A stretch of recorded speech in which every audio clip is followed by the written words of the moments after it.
네, 학교 운동부 폭행 실태와 관련해 김기수 기자와 좀 더 자세한 이야기 나눠보겠습니다. 김 기자, 이번 폭행 사건에서 주목할 점이 모두 운동부라는 것이죠? 네, 그렇습니다. 대부분의 운동부는 소수 인원으로 구성되는데요. 이번 폭행이 이뤄진 학교의 경우에도 중학교는 6명, 고등학교는 20명 남짓이었습니다.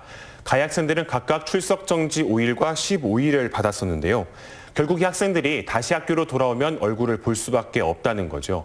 특히 운동부 학생들은 훈련이나 대회 때문에 계속 같은 공간에서 활동하다 보니까 피해 학생들 입장에서는 학폭위의 출석 정지라는 처분 자체가 아무런 의미가 없다는 겁니다. 그러니까 이런 상황에서 출석 정지 처분이라는 게 전혀 해결책이 안 되겠네요. 네, 맞습니다. 이 때문에 오히려 피해 학생들이 운동을 포기하고 전학을 가야 하는 상황이 만들어지는 거죠. 네. 이와 관련해서 의미 있는 조사 결과가 있습니다. 대한체육회에서 지난해 스포츠 폭력 실태 조사를 했습니다. 운동부에서 일어나는 신체적, 언어적 폭행의 절반가량이 선배를 통해 이루어진다는 결과가 나온 건데요. 운동부 특성상 규율이 엄격하고 권위도 중시되는 문화다 보니까 선배에 의한 폭행이 쉽게 일어날 수 있는 겁니다. 반대로 피해 학생들의 입장에서 보면 이런 문화 속에서 폭행을 당한다고 하더라도 제대로 된 대응을 하는 게 어려운 현실입니다. 그러면 이번 사건에서 그 가해 학생, 그 선배들이죠? 선배들은 뭐라고 하던가요? 네, 저희가 이번 사건과 관련해서 취재를 하면서요, 학폭위 회의록을 확인해 봤습니다.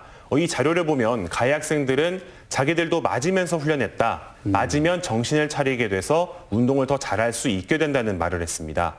사실 이보다 더 큰 문제는 학교에서마저 이를 대수롭지 않게 넘기고 있다는 건데요. 네. 실제로 저희가 취재한 학교 관계자들은 운동부 아이들끼리 할 수 있는 장난이 아니냐, 뭐 이런 말까지 했습니다. 그러니까 피해 학생을 도와야 될 학교에서조차 대수롭지 않게 여기고 있는 상황인데 운동부 내의 폭행 어떻게 예방하면 좋을까요?